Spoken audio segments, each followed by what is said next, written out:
Halo teman-teman semua, gimana nih kabarnya? Masih bersama dengan Kak Trio Adinovi. Ya, pada kesempatan kali ini Kakak akan membahas mengenai menanggapi atau menyampaikan pendapat. Wah, menanggapi atau menyampaikan pendapat, gimana ya caranya? Apa ya pendapat itu? Nah, pengen tahu kan? Mari kita simak ya sampai selesai.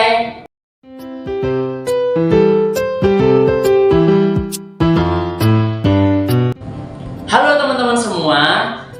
Jadi, pendapat merupakan opini dari seseorang mengenai suatu hal, sehingga seseorang dapat mengemukakan ide-idenya ataupun kritik, saran, masukan dan lain sebagainya kepada suatu hal. Bisa jadi dalam hal makanan, dalam hal pakaian, pemandangan, dan hal yang lainnya.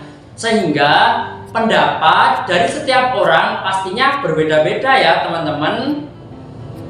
Dalam menyampaikan pendapat dapat dilakukan dengan secara lisan maupun secara tulisan.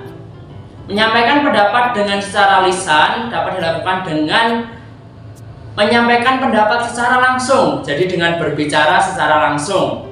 Kemudian menyampaikan pendapat dengan secara tulisan dapat disampaikan melalui sebuah tulisan. Nah, sekarang sudah tahu kan apa sih menyampaikan pendapat itu? Yang selanjutnya yaitu ini nih teman-teman semua, hal-hal atau cara yang perlu diperhatikan dalam menyampaikan pendapat.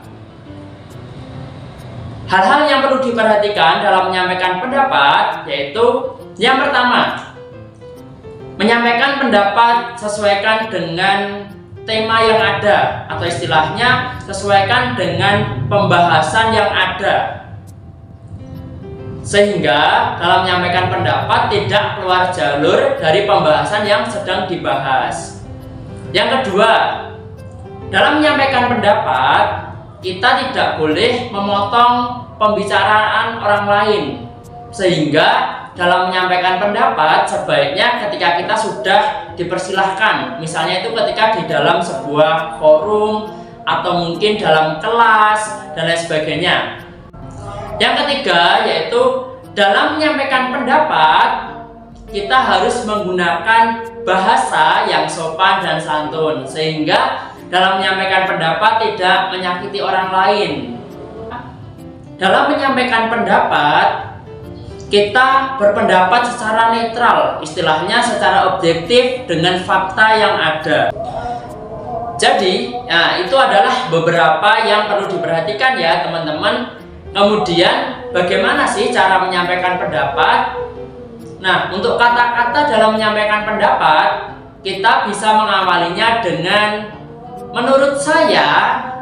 Misalnya nih, sebagai contoh, kita sedang suka minuman kopi misalnya. Nah, menurut saya kopi itu enak karena rasanya ada manis dan juga pahitnya.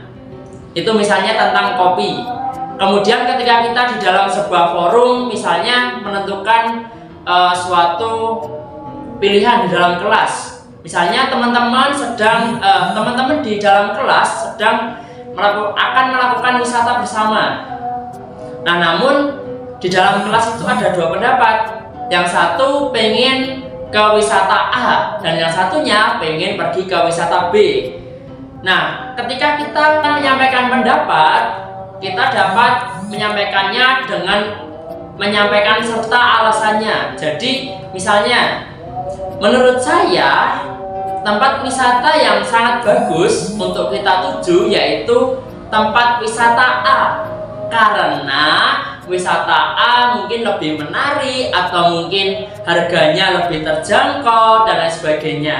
Jadi teman-teman semua dalam menyampaikan pendapat sebaiknya menggunakan alasan yang logis, sehingga dalam kita berpendapat kita memiliki landasan yang kuat. Nah, jadi itu ya teman-teman terkait dengan bagaimana sih cara kita menyampaikan pendapat. Nah, jadi teman-teman, menanggapi ataupun menyampaikan pendapat di dalam mungkin suatu forum atau di dalam kelas atau terhadap hal yang lainnya, kita diperbolehkan.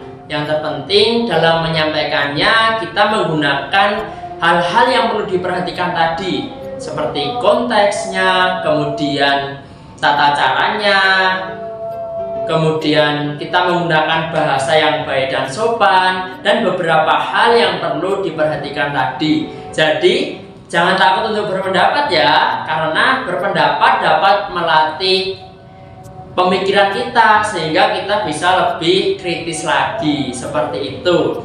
Gimana teman-teman? Menarik bukan?